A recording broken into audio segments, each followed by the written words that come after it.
Hey guys, welcome back to Rivian Updates. My name is Isaiah. Rivian's CFO, Claire McDonough, she attended Bank of America's Automotive Summit this past week and revealed some information about R2 and R3 that we've kind of known and understood, but nothing concrete. So I think the first thing to touch on will be the normal plant capacity. So we know that normal will be producing R1, R2, as well as the RCV. Now, with Rivian's 1 million square foot expansion that's happening right now, that will increase Rivian's max capacity to 215,000 vehicles split among R2, R1, and RCV. Now, the plants themselves, the general assemblies will handle up to 155,000 R2, 85,000 R1, and 65,000 RCV. At max capacity, of course, they wouldn't be able to produce all of them. It's 215,000 max.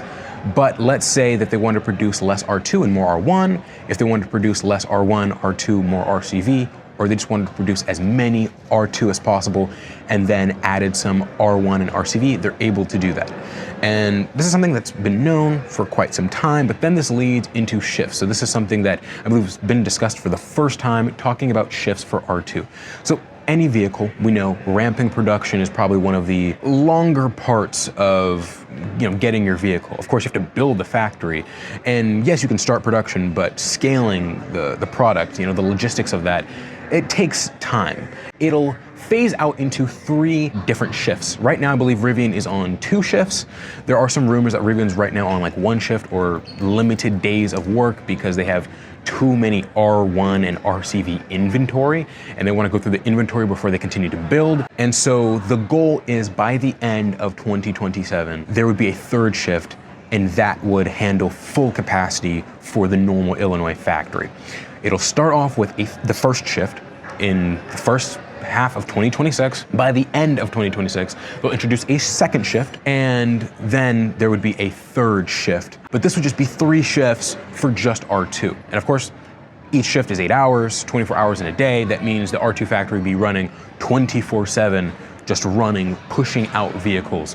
3 shifts. And of course, if you want to have that full 155,000 max run rate, which is going to make the most sense for R2, it's going to have the most demand, then you're going to want to have those full shifts, and that's going to help, of course, Rivian produce as many as they can until Georgia. And this is something that I've already confirmed. If you watch my videos, you already know this, but Claire confirmed verbally now, it's already been written, confirmed by Rivian, but verbally now, that Georgia will not go online until 2028. So construction will start again in the first half of 2026, I think alongside R2, and then they'll continue construction.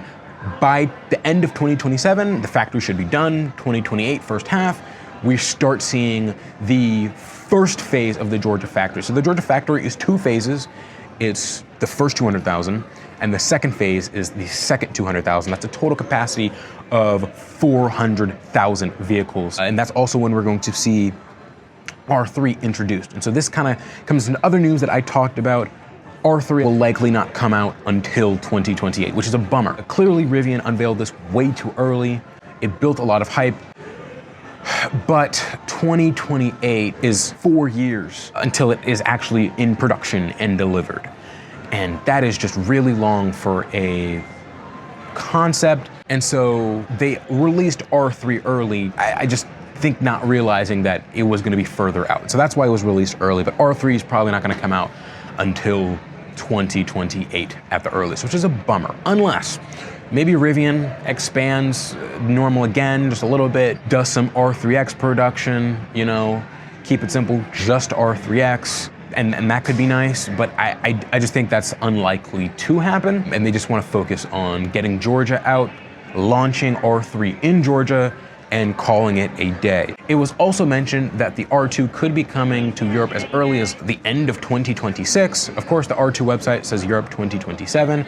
My friend Chris Hilbert, and we kind of chatted about it, he still thinks it's 2027, and honestly, it still might be 2027, but in context for what Claire said, it sounded like 2026 was a viable time frame for the first units of R2, right? Not aggressive exporting. The goal is first units of R2 will be coming out of the normal factory to Europe.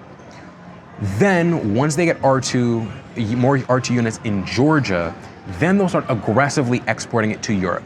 but they want to have a handshake, was what she said, a handshake with Europe, and that they want to be R2. And so I imagine they'll do in small units. They have factories, they have service centers in Germany. They have like 3 or 4 for the EDV. And so they'll probably start off with Germany or the Netherlands to launch R2. And of course, a couple vehicles at a time. It'll be easy for the service teams to get used to the R2 vehicles, delivering a consumer vehicle instead of the EDV, working on a consumer vehicle versus the EDV, and getting used to that chain. We already know how bad service is for Rivian in the United States. It's not horrible, but it needs a lot of work. It needs a lot of work. And so maybe they're learning, okay, maybe if we ramp it a bit slower and we figure out what our kinks are in Europe, we can slowly ramp R2 in Europe, and that'll give them enough time to properly release the vehicle once Georgia comes online and they start shipping out a bunch of R2 and a bunch of R3. Also, it was reiterated, right? R2 volume helps decrease R1 price. So that's economies of scale. The more you produce something, the cheaper each unit becomes. And so they're predicting that R2 will help decrease R1 cost by about 34%. And so 34% cost improvement of R1. Will that help them get profitable? Maybe, again, that's the goal, that R2 makes R1 profitable. But I think as we know it, R1 itself just isn't there yet. It isn't profitable. RCV, on the other hand, is contribution margin positive. So it is making money, Rivian, money in terms of the materials to build the vehicle and labor. It was also reiterated that in the second half of 2025, they will shut down the normal factory for 1 month. It was originally said that they would do this to bring R2 online. Then Claire didn't say that this time. This time she said to bring the new paint shop or expand on their paint shop. She said expand on their paint shop, which sounds like they're renovating their original paint shop, but we do know that Rivian has a new paint shop. Anyway, it's expected second half of 2025, they will shut down for 1 month to help introduce the R2 general assembly, so then they can start producing R2, R1, because R2 and R1 will be sharing some part lines. I think for more smaller parts, I think nothing major. We know R2 has its own motors that will be produced in-house, but probably things like battery assembly, things like that, probably shared in one line. And so general assembly, of course, will all be separate, and that's what that 1 million square foot building is for. It was also mentioned the zero energy vehicle credits, ZEV credits, will be a significant part of Rivian's revenue. And I say significant, and that's objective, but it'll be a part of Rivian's revenue for the foreseeable future. And it was even mentioned that European credits could be a part of Rivian's future. So it's planned. So that they plan on continuing to use zero energy vehicle credits to help boost Rivian's revenue, help boost their margin. It was also mentioned tariff exposure and the supply chain. RJ on Fox Business mentioned that, of course, most of Rivian's suppliers are American. However, right, your American supplier has a supplier.